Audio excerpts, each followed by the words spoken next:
जिसमें पिछले 2 दिन से दिल्ली की सरहद को इस तरह बांध दिया गया है तारों से और सीमेंट के बैरिकेडों से।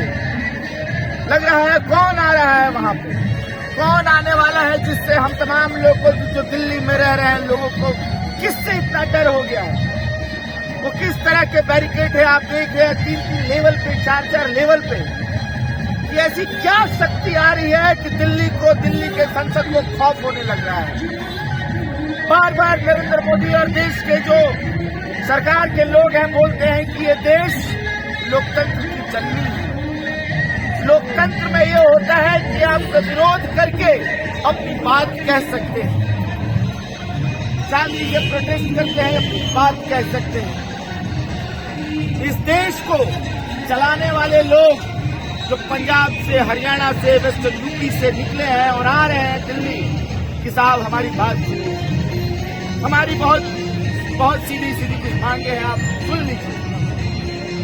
यही दुकान है, लेस का पैकेट मिलता है, वो मालिक जो चाहता है कि उसका दाम 10 रुपया है तो 10 रुपया में आपको खरीदना पड़ेगा। तो मिक्सचर का पैकेट मिलता है, वो माल बोल देता है कि इसका आज से दाम 20 रुपया तो 20 रुपया देना पड़ेगा। लेकिन वही किसान अपना अन्न उगाता है, उसमें कोई ताकत सरकार नहीं देती है कि वो तय कर सकता है कि नहीं कि उसका दाम क्या होगा। बहुत शर्म की बात है। बचपन से पढ़ते आ रहे हैं कृषि प्रधान देश, लेकिन लगातार हमले सबसे ज्यादा हुए तो किसानों पे हुए इस देश में। 2020 में भी लगातार इतने लंबा एक स्ट्रगल किसानों का रहा, और जब चुनाव आने वाले रहे तो उन्होंने पहले कह दिया कि हम 3 कानून हटा रहे हैं। लेकिन किसान भी वहां से ये बोल के नहीं गए थे कि हम वापस नहीं आएंगे, हम बहुत संतुष्ट हो गए। वो बोल के गए थे कि एमएसपी का सवाल हमारा महत्वपूर्ण सवाल है, हमारे दाम हमारे महत्वपूर्ण सवाल है, क्योंकि हमारी पूर्ति नहीं हो पा रही है। बहुत सारे किसानों के बच्चे भी इस कैंपस में पढ़ते हैं, इसलिए एक हमारी जिम्मेदारी है बतौर आइसा एक छात्र संगठन है।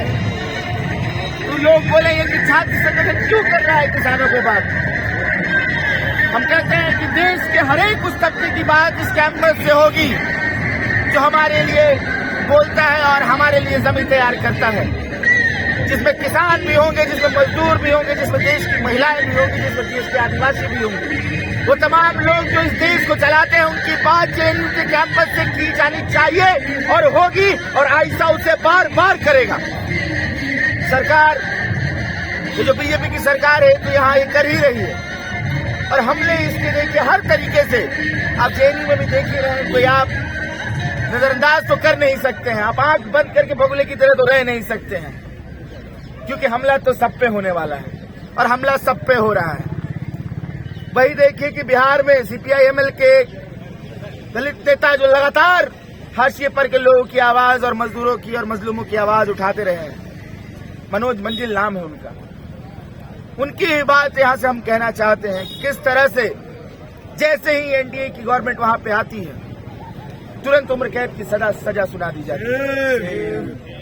वो लगातार किसकी बात करते हैं, आप देखिएगा कि उनके तमाम भाषण जो विधानसभा के हों किसकी आवाजें हैं, उस देश के उस हाशिए पर की जातियों की आवाजें हैं जो उनके लिए खड़ा होती है, जो दलित जातियां हैं, जो बहुजन जातियां हैं, जो महिलाएं हैं, जो मजदूर वर्ग है, उनकी आवाजें, जो किसान वर्ग है उनकी आवाजें थे। वो जैसी एनडीए आती है उनको जेल में भेजने का काम करती है। ये एक शर्मसार माहौल पूरे देश में उन तमाम लोग के लिए है जो देश चलाना चाह रहे हैं, जो नफरत के खिलाफ खड़े होकर और हर चीज के खिलाफ खड़े होकर बोल रहे हैं कि आज भी हमें मादा है कि हम पूरे देश को खाना खिला सकते हैं, आज भी हमें मादा है कि हम पूरे देश में हर तरह के बिल्डिंगों और